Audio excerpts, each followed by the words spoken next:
disertai dengan keyakinan bahwa Allah Subhanahu wa Ta'ala Maha Mampu dan Maha Sempurna dalam menjaga seseorang dari segala sesuatu. Baik itu menjaga atau berlindung kepada Allah Subhanahu wa Ta'ala dari sesuatu yang akan terjadi atau yang sedang terjadi, akan terjadi. Atau mustaqbal yang sedang terjadi atau yang akan terjadi. Sebagian awal tadi perkara yang kecil atau perkara yang besar dari manusia ataupun selain manusia. Dari manusia ataupun selain manusia. Kemudian Syekh mengatakan bahwasanya al-isti'adzatu terbagi menjadi dua macam atau terbagi menjadi 4 macam. Ya, isti'adzah terbagi menjadi berapa? 4 macam. Yang pertama, beristi'adzah kepada Allah Subhanahu wa Ta'ala atau meminta perlindungan kepada Allah Subhanahu wa Ta'ala. Ini yang pertama. Kita kala seseorang meminta perlindungan kepada Allah Subhanahu wa Ta'ala, dia harus yakin bahwa Allah mampu melindungi dirinya dari segala sesuatu. Dalam sebuah hadis Rasulullah SAW kepada Ibnu Abbas, ketahui oleh Ibnu Abbas, annal ummata la istama'u an yanfa'uka la yanfa'uka illa bi syai'in qad katabahu Allah laka. Wahai Ibnu Abbas, ketahuilah kalau seandainya manusia bersatu padu bekerja sama untuk membahayakanmu, untuk mencelakaimu, maka mereka tidak akan untuk memberikan manfaat kepadanya, maka mereka tidak akan pernah mampu memberikan manfaat kepada kamu kecuali apa yang telah Allah tentukan untuk kamu. Demikian pula sebaliknya. Wa yastami'u ayyadurru, kalau seandainya mereka berkumpul bersatu padu bekerja sama gotong royong untuk membahayakan agar kamu binasa atau agar kamu bahaya, la yadurruka illa ma qad kataballahu alaik, mereka tidak akan pernah mampu membahayakan kamu kecuali apa yang telah Allah tetapkan atas. Inilah pentingnya kita yakin bahwa Allah Subhanahu wa Ta'ala mampu melakukan segala sesuatu. Dan isti'adzah merupakan perkara yang dianjurkan karena dia merupakan bagian dari ibadah kepada Allah Subhanahu wa Ta'ala. Apa dalilnya? Dalil yang pertama, qul a'udzu birabbil falaq. Katakanlah wahai Muhammad, aku berlindung kepada Tuhannya waktu suatu. Min syarri ma khalaq, dari segala keburukan ciptaan dari jin dan manusia, dari binatang atau selain binatang. Kita berlindung kepada Allah Subhanahu wa Ta'ala. Makanya kita dapatkan dalam bab-bab al-isti'adzah, Islam sangat menganjurkan kepada kita untuk menjaga atau melindungi diri kita dari segala bentuk bahaya. Makanya Nabi SAW menganjurkan kepada kita untuk senantiasa menjaga zikir pagi dan petang. Zikir pagi dan petang. Dan ini tidak boleh seorang muslim untuk meninggalkan, karena dia menjadi rutinitas. Rutinitas dia. Di pagi dia baca, nanti di waktu sore dia baca. Tujuannya agar Allah menjaga dia dari segala bentuk bahaya makhluk-makhluk. Makanya di antara zikir dan berkait untuk isti'adzah kita kepada Allah Subhanahu wa Ta'ala, Rasul alaihi salatu wassalam mengatakan, barang siapa yang membaca doa berikut, yaitu atau zikir berikut, ketika Allah mengatakan kepada sahabatnya Abdullah bin Khubayb, beliau mengatakan kepada Abdullah, katakan Abdullah. Maka Abdullah mengatakan, ma aqulu ya Rasulullah, apa yang kau katakan wahai Rasulullah? Maka Rasulullah mengatakan kepada dia, qala qul huwallahu ahad wal mu'awwidzatain. Ucapkanlah olehmu qul huwallahu ahad dan kita tadi itu berlaku berbil falaq dan berlaku berbil nas. Hina tumsi wa hina tusbih. Ketika engkau berada di waktu sore dan ketika engkau berada di waktu pagi. Talata marratin, tiga kali. Kenapa demikian? Karena Rasulullah mengatakan takfika min kulli syai'. Maka dicukupkan bagimu dari segala sesuatu. Setan tidak akan mampu membahayakan dirinya ketika dia membaca zikir ini. Di waktu kapan? Di waktu pagi. Ini harus kita jaga sehari-hari. Yang harus kita senantiasa amalkan. Yang harus senantiasa kita apa? Kita kerjakan di waktu pagi dan katanya mungkin hanya membutuhkan waktu berapa menit, sekitar 5 menit. Lama atau tidak? Tidak lama. Dan yakin semuanya dalam menghafal surat atau 3 surat terakhir dalam surat Al-Baqarah yaitu Qul a'udzu birabbil falaq, Qul huwallahu ahad, kemudian Qul a'udzu birabbil falaq dan Qul a'udzu birabbil nas. Semua kita sudah hafal. Nah ini mungkin tidak sampai 5 menit kalau dibaca 3 kali. Al-Ikhlas 3 kali, Al-Falaq 3 kali, dan juga An-Nas 3 kali. Barang siapa membaca ini di waktu pagi dia baca Qul huwallahu 3 kali, kemudian Al-Falaq 3 kali, kemudian An-Nas 3 kali, ini berarti dia telah meminta perlindungan kepada Allah Subhanahu wa taala dari segala mara bahaya yang akan menimpa diri, baik dari kalangan manusia ataupun selain manusia. Makanya kalau kita lihat surat Al-Falaq, kita lihat surat Al-Falaq. Dalam surat Al-Falaq kita akan membaca Qul a'udzu birabbil falaq. Katakanlah aku berlindung kepada Allah Subhanahu wa taala dari Rabbnya waktu subuh. Falaq ini artinya apa? Subuh. Kenapa demikian? Karena Allah Subhanahu wa taala lah yang mengatur waktu subuh tersebut. Dan Allah Subhanahu wa taala mengadakan cahaya sehingga menutupi malam. Sehingga kita berlindung kepada Allah Subhanahu wa taala dari segala sesuatu yang dapat membahayakan kita, baik itu yang tampak maupun yang tidak tampak. Dan ini juga bagian daripada tauhid. Tadi kita akan sebentar kita membahas tentang ain. Karena ain merupakan satu penyakit yang sangat membahayakan diri kita kalau kita tidak berlindung kepada Allah Subhanahu wa taala dari ain tersebut. Makanya tiba-tiba orang meninggal dunia, tiba-tiba orang sakit. Saya punya kawan, istrinya mau berangkat ke Batam. Istrinya mau berangkat ke Musabah ke Batam. Kemudian temannya bilang, saya nggak mau ibu berangkat ke Batam. Lebih dari 3 hari, saya nggak izinkan ibu ke Batam. Dan yang mau persiapan berangkat dia sedang sehat, malamnya sehat. Ketika 3 kali dia ucap, atau sekitar 5 kali dia ucapkan, tiba-tiba badannya menjadi lemas. Badannya menjadi lemas. Tiba-tiba loyo dan sampai tidak bertenaga beberapa hari sakit. Beberapa hari sakit. Dan semuanya sudah khawatir. Ini terakhir. Karena minum obat yang memberikan efek yang bagus. Dan maka dia nelpon saya, Ustaz, kejadian seperti ini. Ini agar kita berlindung dari penyakit kepada Allah Subhanahu wa taala. Salah satunya dengan cara kita baca 3 bagian pertama. Yaitu apa? 30, yaitu Al-Ikhlas, Al-Falaq dan An-Nas. Ini yang kita menjadikan rutinitas. Anak-anak kita juga demikian. Maka saya bilang apa kejadian? Diceritakan kejadian yang begini dan begini. Saya bilang berarti istri Anda kena air.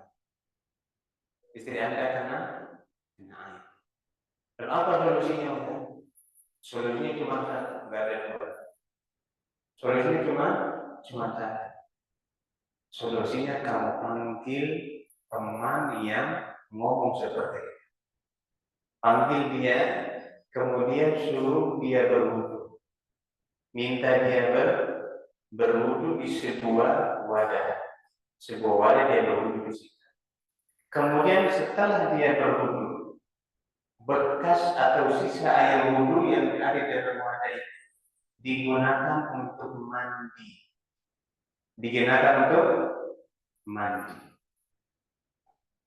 Maka dia lakukan. Subhanallah, begitu dia lakukan, istrinya langsung sehat. Sembuh langsung. Itulah air. Makanya ini pembahasan al-istiadah merupakan pembahasan yang sangat luar biasa. Yang kita diperintahkan oleh Allah Subhanahu wa Ta'ala dan Rasulnya untuk senantiasa berlindung kepada Allah Subhanahu wa Ta'ala dari segala mara bahaya, agar tidak menimpa dari kita. Bahkan Rasulullah mengatakan kebanyakan umat yang meninggal dunia itu karena sebabnya air. Orang-orang jahiliyah atau bahkan kalau orang Indonesia mungkin anginnya nggak terlalu kuat, tapi kalau orang-orang bagian memang ada daerah tertentu, air mereka mengatakan air itu penyakit yang ditimbulkan dari pandangan mata yang bisa jadi orang senang sama kita, bisa jadi orang yang apa? Orang yang suka dengan kita, takjub dengan kita, tapi dia lupa menyebut nama Allah Subhanahu wa Ta'ala. Orang bisa terkena air. Ini kita dianjurkan untuk banyak-banyak berlindung kepada Allah Subhanahu wa Ta'ala. Kemudian juga ada tahun yang kedua, istrinya rajin olahraga, keluarganya rajin olahraga, makannya dijaga luar biasa. Ini juga pelajaran buat ibu-ibu yang ada di belakang dan juga antum semua.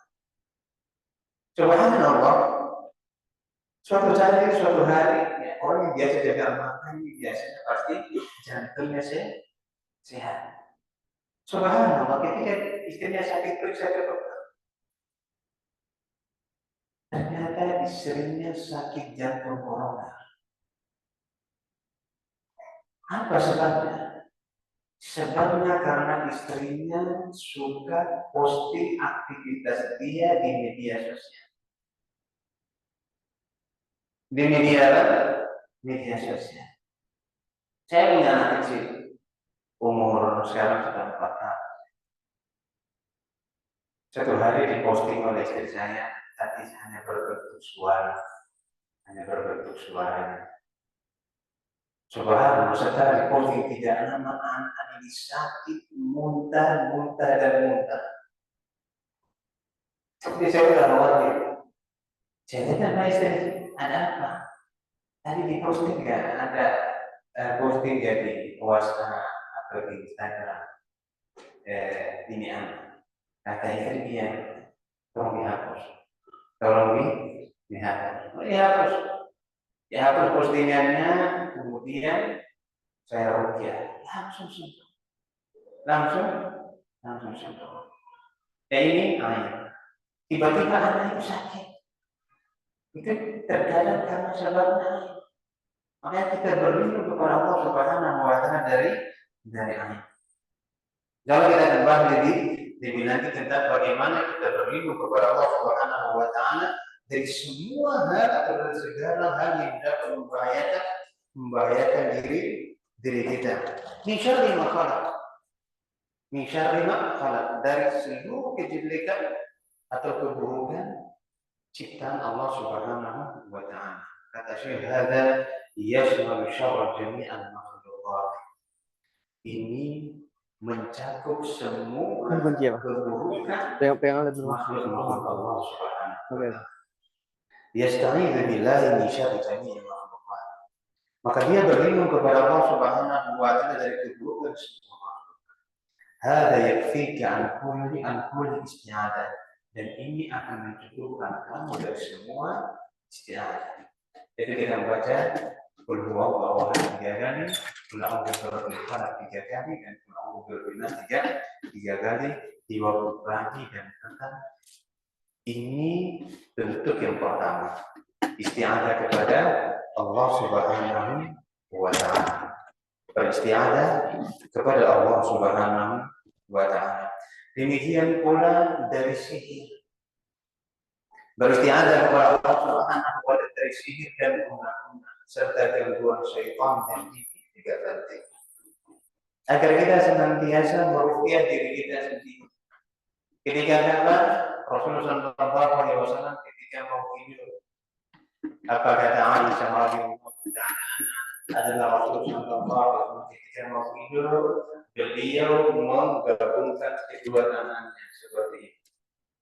Kemudian beliau membaca Qul a'udzu birabbil falaq 3 kali, kemudian ditiup. Baru beliau mengusap seluruh badannya. Beliau mengusap seluruh badannya sampai ke ujung kaki. Setelah 3 kali, baru beliau kembalikan lagi, kemudian membaca Qul a'udzu birabbil falaq 3 kali. Setelah itu ditiup lagi, kemudian diusap ke seluruh tubuh sampai ke ujung kaki. Setelah selesai, baru dikembalikan lagi, baru baca apa? Qul a'udzu birabbin nas sebanyak 3 kali. Ditiup, kemudian diusap. Tujuannya apa? Tujuannya agar syaitan tidak mampu membahayakan kita. Tidak mampu membahayakan kita. Ataupun segala macam hal-hal yang berbahaya kita tidak dapat membahayakan. Kenapa? Karena Rasulullah SAW akan dihidupkan dari segala sesuatu. Ya, ketika mau tidur kita beristiadah atau minta perlindungan kepada Allah Subhanahu wa taala dari keburukan syaitan dan keburukan makhluk halus dan juga yang lainnya. Kalau orang dulu itu orang jahiliyah, kalau dia berangkat ke sebuah lembah, di lembah tersebut dia akan mengatakan a'udzu bi sayyi hadzal wadi. Aku berlindung kepada pembesar lembah ini. Maksudnya dari golongan apa? Golongan jin. Dan mereka senantiasa melakukannya. Ketika datang Islam, Rasulullah Shallallahu Alaihi Wasallam menghapus lagi dan diganti dengan kalimat yang jauh dengan apa kalimatnya? Yaitu Rasulullah Shallallahu Alaihi Wasallam mengatakan a'udzu bikalimatillah tammah min syarri ma khalaq. Ya apa ini? Sudah hafal belum? A'udzu bikalimatillah tammah min syarri ma khalaq. Aku berlindung kepada Allah dengan kalimat-kalimatnya dari segala keburukan makhluk-makhluknya. Rasulullah mengatakan, barang siapa yang singgah di satu tempat, kemudian dia membaca 3 ini, maka tidak ada satu pun yang mampu membahayakan dia sampai dia meninggalkan tempat tersebut. Masuk hutan, lagi camping, liburan tidur di mana? Di hotel atau di penginapan. Jangan lupa baca zikir ini. Zikir apa? A'udzu bikalimatillah tammah min syarri ma khalaq. Jangan lupa dibaca. Agar apa? Allah Subhanahu wa taala menjaga kita dari segala bentuk bahaya makhluk-makhluk. Ada dari Zoom mungkin suaranya kurang jelas. Kalau naikkan. Ya, di paling atasnya. Iya, harus dimaklumi. Keterbatasan. Enggak ada FJ. Saudara Bayu Badar pertama waktu musyawarah. Bisa kalau harus. Sudah jelas atau belum? Nanti diinfokan lagi kalau mudah-mudahan jelas ya. Ini istiadah yang pertama. Istiadah pertama beristiadah kepada Allah Subhanahu wa taala. Seperti tidak baca apa? Zikir di atas itu misalnya Qul a'udzu birabbil falaq. Qul a'udzu birabbin nas. Kemudian juga Allahu la ilaha illa huwal hayyul qayyum. Itu ayat kursi. Ini bentuk istiadah yang pertama. Isti'adzah yang kedua adalah beliau mengatakan al-isti'adzatu bi sifatin min sifatihi ka kalamihi wa 'azamatihi wa 'izzatihi wa nahwi dzalika, yaitu beristi'adzah dengan menggunakan sifat di antara sifat-sifat Allah Subhanahu atau dengan firman-firman Allah Subhanahu wa taala, atau dengan keagungan Allah dan Subhanahu wa taala, atau dengan kebesaran Allah Subhanahu wa taala, atau dengan yang lain. Seperti misalnya bismillahirrahmanirrahim la yadurru ma'asmihi syai'un fil ardi wa la fis samai wa huwas samiul alim. Contohnya adalah beliau mengatakan a'udzu bi kalimatillahi tammati min syarri ma khalaq. Ini yang contoh yang pertama. Kita berlindung kepada kita beristi'adzah dengan menggunakan apa? Kalimat Allah Subhanahu wa taala. Yang kedua berlindung dengan keagungan Allah Subhanahu wa taala, kebesaran Allah Subhanahu wa taala. Contohnya adalah a'udzu bi 'azamatika an ubtala min tahti. Ini juga zikir pagi dan petang. Wa a'udzu bika bi 'azamatika an ubtala min tahti. Kemudian juga dengan izzah, keagungan Allah Subhanahu wa taala. Rasulullah SAW mengatakan a'udzu bi izzatillahi wa qudratihi min syarri ma ajidu wa uhadhir. A'udzu billahi bi izzatillahi wa qudratihi min syarri ma ajidu wa uhadhir. Aku berlindung kepada Allah dengan keagungannya dan dengan kemahakuasaannya dari segala keburukan yang aku dapatkan dan yang aku khawatirkan. Ini kapan dibaca? Dibaca kapan ya Pak? Dibaca ketika kita merasa sakit. Kalau doa ini kita baca disertai dengan keyakinan sakit itu pasti hilang. Contohnya sakit gigi atau sakit kepala. Biasanya orang kalau sakit kepala, apa yang diingatnya pertama kali? Panadol. Kalau sakit kepala yang diingat pertama kali apa? Panadol. Atau obat-obat kimia yang lain. Jadi coba kita menggunakan zikir. Caranya bagaimana? Pegang daerah yang sakit. Pegang daerah yang sakit, tapi ini harus disertai dengan keyakinan yang penuh bahwa Allah Maha mampu melakukan segala sesuatu. Kita pegang misalnya kepala yang sakit, kita pegang kepala. Pegang kepala atau gigi yang sakit, kita pegang gigi. Atau perut yang sakit, kita pegang apa perut. Kemudian kita baca Bismillah, Bismillah, Bismillah. Bismillah berapa kali? 3 kali. Bismillah, Bismillah, Bismillah. Ya. Setelah itu baru membaca a'udzu bi'izzatillahi wa qudratihi min syarri ma ajidu wa uhadhir. A'udzu billahi wa bi'izzatillahi wa qudratihi min syarri ma ajidu wa uhadhir. Sebanyak berapa kali? 7 kali.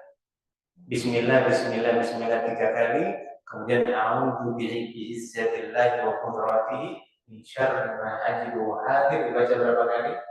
7 kali. Kalau ini kita baca, sakit yang kita alami akan segera hilang. Nah kalau sudah berkali-kali dibaca, belum lagi sembuh, nah baru yang dipikirkan adalah panadol. Ini baru kita berlanjut kepada apa? Obat yang lain. Dan berlindung kepada Allah Subhanahu wa taala dari berbagai macam. Kita akan bahas tentang berlindung kepada Allah Subhanahu wa taala dari penyakit ain. Ya, dari penyakit ain. Karena penyakit ain merupakan penyakit yang sangat berbahaya. Namun manusia banyak tidak tahu. Bayangkan sampai-sampai Rasulullah mengatakan apa? Ini salah satu juga bentuk bersyukur kepada Allah, menggunakan nama Allah atau bersyukur kepada Allah seperti itu dengan apa sifat-sifat dan nama-nama Allah Subhanahu wa Ta'ala. Bahkan dalam sebuah hadis Rasulullah alaihi salatu wassalam mengabarkan aktsar man yamutu min ummati ba'da qada'illahi wa qudratihi bil anfusiyani al-ain. Kebanyakan umatku meninggal dunia, kata Rasulullah sallallahu alaihi wasallam. Kebanyakan umatku meninggal dunia, kata siapa? Rasulullah sallallahu alaihi wasallam. Setelah takdir dari Allah Subhanahu wa Ta'ala, setelah qada dari Allah Subhanahu wa Ta'ala, itu sebabnya karena jadi penyakit jantung kadang-kadang sebab muncul penyakit jantung gara-gara sebab orang ketabrak di jalan juga mungkin karena air. Kita dipuji. Ya, Ustaz Arifin Badri pernah bercerita. Dua orang sedang berkawan. Mereka tinggal di Saudi Arabia. Akhirnya kawan yang satu sudah sukses, dia udah punya ini, dan punya itu. Akhirnya teman yang satu berkunjung ke rumahnya, dan si kawan ini istrinya ini mudah memuji. Makanya hati-hati kalau kita memuji orang, disertakan nama Allah atau doakan keberkahan untuk. Kalau tidak, habis itu kesehatan dia akan habis, harta dia pun akan habis, bahkan rumah tangganya akan selesai karena terkena air. Dan sebab makanya Bapak dan Ibu, ini jadi pelajaran, ini juga harus saya sampaikan. Kenapa pengantin itu jangan dipajang? Karena takutnya kena air pengantin yang baru 1 bulan, 2 bulan tiba-tiba cerai. Kenapa? Karena kena air. Orang tetap iri melihat orang takjub, tapi dia lupa membaca nama Allah atau menyebut nama Allah, orang kena air. Maka kalau perempuan atau kita menikah, saudara kita menikah, adik kita, anak kita menikah, jangan dipajang pengantinnya. Takutnya kena air. Akhirnya apa? Kehidupan mereka berantem terus. Karena sebabnya air. Dia datang kawannya ke rumahnya, istrinya memuji. Kamu sudah punya mobil, sudah punya ini, sudah punya itu, dan dia beli baru semua. Ketika pulang temannya, semua benda yang dia puji macet alias mati total. Mati total. Mobil dia hidupkan gak hidup, kulkas yang dia puji dia hidup, katanya pun gak hidup. Semuanya mati total. Mati total. Ini kan Tuhan sangat mustahil tiba-tiba barang kita mati total ya. Maka subhanallah, apa yang dia tanya kepada Ustaz tadi? Kita bagaimana? Kata Ustaz, coba kamu ingat ketika datang ke rumah tadi, apa gelas bekas minumnya itu masih ada nggak di rumah? Aduh, saya sudah dicuci katanya. Gelas-gelas sudah dicuci semuanya. Coba kamu ingat-ingat, ada nggak benda di rumahmu yang dia pegang? Adakah benda di rumahmu yang pernah dia pegang? Ingat sama suara kamar mandi, Ustaz. Pintu kamar mandi. Kalau kita mau kamar mandi kan biasa ada apa? Gagang pintu ya, gagang kamar mandi. Ada ke kamar mandi, ke toilet. Apa kata Ustaz? Nanti tolong ambil air 1 gelas. Ambil air satu gelas. Kemudian pegangan pintunya itu disiram pakai air dan kamu tampung. Air 1 gelas itu disiram tapi ditampung. Siram, ditampung. Setelah ditampung, kamu baca Al-Fatihah dan kamu percikan kepada seluruh elektronik kamu yang macet dan mati. Percikan semuanya. Dilakukan. Akhirnya dia taruh, kemudian diambil bekas di sisanya itu diambil, kemudian dia percikan ke seluruh benda-benda elektronik. Seketika itu semuanya menyala dengan normal.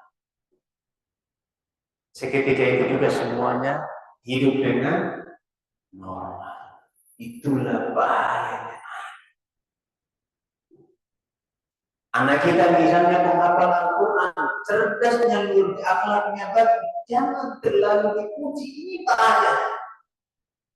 Ini akan membahayakan anak itu sendiri. Kecuali kita mendoakan keberkahan hidupnya. Masya Allah, subhanallah, akhlaknya sangat bagus. Karena ditakutkan dia akan kena. Ada sebuah kisah disebutkan dalam sebuah hadis. Kita akan baca kisahnya, karena kisah ini adalah kisah yang sangat masyhur, yang bertepatan dengan masalah penyakit ain. Apa suatu hari Sahal ibnu Hanif atau ibnu Hanif berkata, anna Nabi sallallahu alaihi wasallam kharaja wa sarrahu nahwa Makkah, bahwa Rasulullah keluar dan berjalan bersama dia menuju kota Makkah. Sampai mereka tiba di sebuah satu tempat. Kita salah Sahal ibnu Hanif. Maka Sahal bin Hunayf mandi. Wa kana rajulan abyad hasanul jism wal jild. Dan dia Sahal bin Hanif atau Hunayf ini merupakan seorang laki-laki yang putih kulitnya, putih bersih, fisiknya bagus, dan kekar, ya, orang kekar. Mandi. Fanadhara ilayya Amir bin Rabi'ah. Maka Amir bin Rabi'ah melihat siapa? Maka Amir bin Rabi'ah melihat Sahal bin Hunayf mandi. Namanya orang mandi kan buka baju. Ya, sisa biasa kalau kita mandi di kolam, kan ada yang mau dipakai buka bajunya, ada yang tidak buka bajunya. Maka dia melihat, maka dia mengatakan, ma ra'aitu al-yawmi wala jildu mahbalatin atau mukhbatin. Aku tidak pernah melihat seperti yang aku lihat hari ini, kulit yang putih bersih seperti kulitmu. Seperti kulit. Maka apa yang terjadi?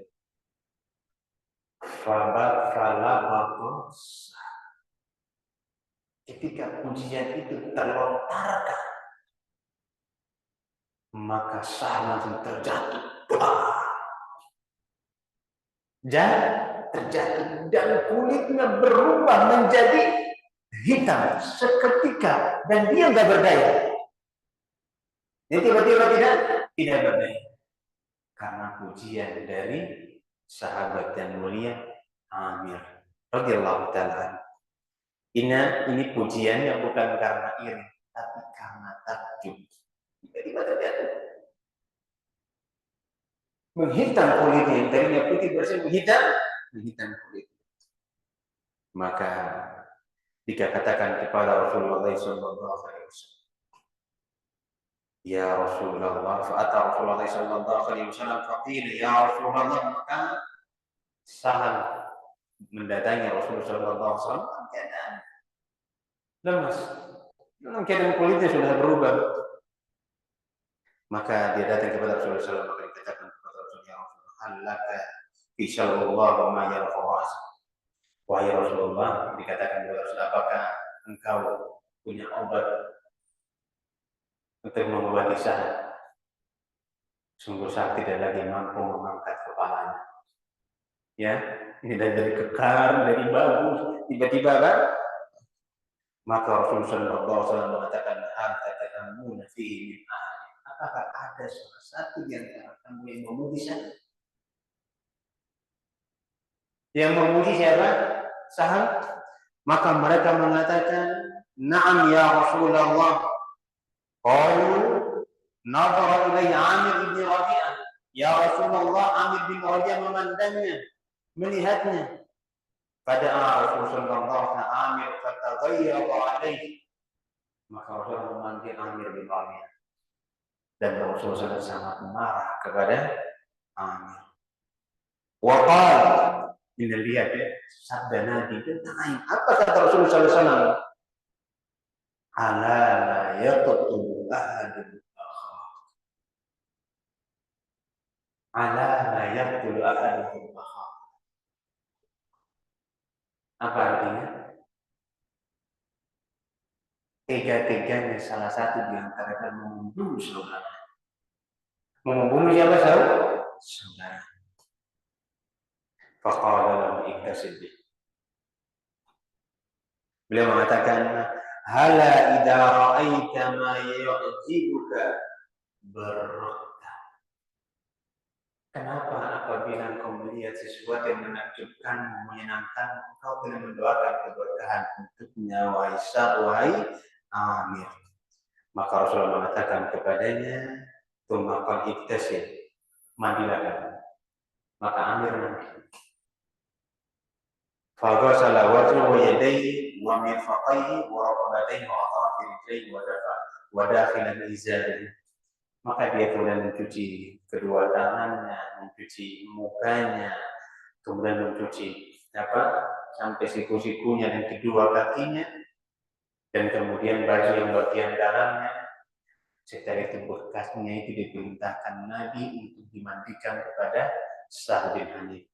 Maka ketika dimandikan seketika sehat seperti tidak kejadian apa-apa.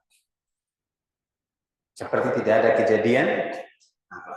Dituangkan air ke atas kepalanya. Ini salah makanya Bapak Ibu semoga terhormat Allah Subhanahu wa taala berlindung kepada Allah dari segala bentuk penyakit, ain dan yang lain sebagainya. Ini merupakan anjuran yang dianjurkan kepada kita agar selalu kita jaga dalam kehidupan sehari-hari. Jangan dilalaikan dan jangan dilupakan. Yang ketiga, bentuk isti'adah yang ketiga, kata beliau, al-isti'adah bil amwati aw bil ahya'i ghairil hadirin al-qadirin 'ala al-'audi fa hadha syirk. Istiadah yang ketiga adalah beristiadah, meminta pertolongan kepada orang-orang yang sudah mati atau orang-orang yang masih hidup tapi dia tidak ada dan dia tidak mampu memberikan pertolongan, perlindungan, maka ini merupakan perbuatan syirik besar, merupakan perbuatan syirik akbar yang harus dihindari. Berlindung kepada para wali Allah yang sudah mati, pada ahli kubur yang sudah meninggal dunia. Ini merupakan syirkul akbar. Kenapa sih termasuk kesyirikan? Karena isti'adah bagian dari ibadah, dan ibadah tidak boleh diserahkan kecuali hanya kepada Allah Subhanahu wa taala semata. Dan istiadah yang ketiga, dan ini biasa dilakukan oleh manusia. Mereka beristiadah kepada jin, dan pertolongan kepada jin. Jadi kita lihat orang datang kepada dukun-dukun. Kita tahu bahwa dukun itu biasanya bekerja sama dengan jin. Dan jin itu kalau ada kerjasama dengan dukun, biasanya itu ada timbalnya, timbal baliknya. Ada namanya dukun putih, dukun merah, dukun hitam putih. Ini dalam Islam tak ada, di semuanya dukun, mau putih, mau merah, mau coklat, mau hijau, semuanya dukun. Yang namanya dukun, tapi yang anehnya itu dukun dibilang orang pintar. Seharusnya kalau orang pintar ya datang kemana? Kalau bertanya kepada orang pintar datang kemana? Datangnya ke USU. Di USU ini banyak profesor. Bukan datang ke dukun. yang tidak sekolah. Maka ini kasih satu hal yang salah dilakukan oleh orang. Hukumnya tidak diperbolehkan, hukumnya haram. Datang ke dukun beristiadah, dan dukun nanti beristiadah kepada siapa? Kepada jin. Makanya Allah Subhanahu wa taala mengatakan wa annam kana rijalun minal insi ya'muruna bil rijali minal jin fazaduhum rahaqa. Dan ada sekelompok manusia itu meminta pertolongan kepada jin. Maka jin-jin yang diminta pertolongan menjadikan manusia semakin tersesat. Semakin tersesat. Saya diganggu. Dia punya kawan. Anaknya waktu itu kalau nggak salah baru 2 tahun. Biasanya anak 2 tahun itu sudah mulai apa? Jalannya. Anak 2 tahun biasa sudah mulai belajar. Bahkan jalannya udah kencang, namanya 22 tahun. Ini anaknya merangkak aja nggak bisa. Anaknya merangkaknya tidak bisa. Suatu hari dia bilang, Ustaz, anak Ustaz sudah mulai lari-lari. Anak saya merangkak pun nggak bisa. Dan saya sudah berobat ke beberapa orang pintar. Ini salah orang pintar ya. Atau kelebihan pintar. Maka mereka ruqyah, datang ke orang. Yang satunya ruqyah katanya nanti dipindahkan jinnya ke yang satu. Jadi yang satu ruqyah, yang teriak bukan anaknya, teman yang satu karena jinnya dipindahkan ke sana. Setelah itu udah aman. Koyar lagi 100-200 ribu koyar. Dan inilah kerjaannya sih. Biasanya kalau datang pasti dua orang. Yang satu pura-pura kemasukan, yang satu pura-pura bercakap-cakap. Ini kebanyakan para dukun seperti itu. Semakin dipercaya, semakin mereka melihat satu. Ya, tidaklah kita datang kepada dukun, kecuali duit kita akan makin banyak keluarnya. Karena sekali datang juga kita itu kerjaannya para dukun, ujung-ujungnya UUD, ujung-ujung duit. Ya kan? Datang dia kepada saya waktu itu sekitar 6 tahun yang lalu. Datang, mana anaknya? Saya bilang sama dia, tolong jangan kamu panggil lagi mereka ke rumah. Itu sejatinya dukun. Itu sejatinya apa dulu? Dia bawa anaknya, belum bisa merangkak, apalagi jalan. Saya ruqyah pakai surat Al-Fatihah. Dia pakai surat Al-Fatihah. Alhamdulillah seketika itu juga sembuh anaknya dan bisa jalan. Kenapa sebabnya? Ini karena pekerjaan jin. Membuat anak ini nggak bisa jalan agar bapak ibunya makin mendatangi dukun.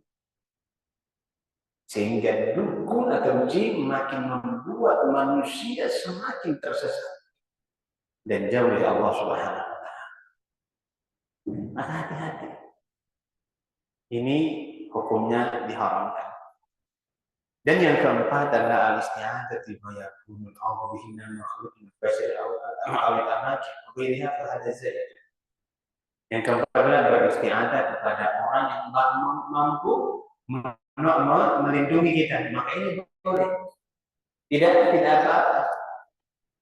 Kita minta tolong kepada teman kita agar membantu kita melawan perampokan dan lain sebagainya, itu diperbolehkan. Kenapa?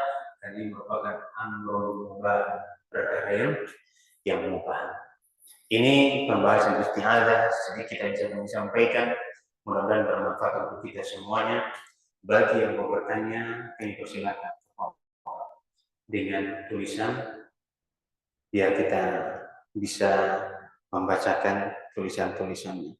Oleh karenanya, Bapak Ibu, para ikhwan dan akhwat semoga dirahmati Allah Subhanahu wa taala, senantiasa hidupkan al-isti'adzah kepada Allah Subhanahu wa taala. Salah satunya adalah zikir pagi dan petang. Hidupkan, jangan sampai kita lupakan. Agar apa? Agar kita terhindar dari berbagai penyakit termasuk di sana penyakit ain. Rasulullah mengatakan al-ain haq. Ain itu benar adanya. Terlebih Rasulullah mengatakan kalau seandainya di sana ada sesuatu yang dapat mendahului takdir. Kalau seandainya ada sebuah perkara yang bisa mendahului takdir, maka tentunya ain akan mendahulukan takdir. Sebegitu hebatnya penyakit ain. Sampai-sampai Rasulullah mengatakan kalau seandainya ada sesuatu yang mampu mendahului takdir, maka tentunya ainlah yang akan mendahului takdir tersebut. Tapi takdir tidak bisa didahului apapun. Sebabnya ain. Dan telah Allah Subhanahu wa Ta'ala tentukan. Dan ini merupakan bahwa ain merupakan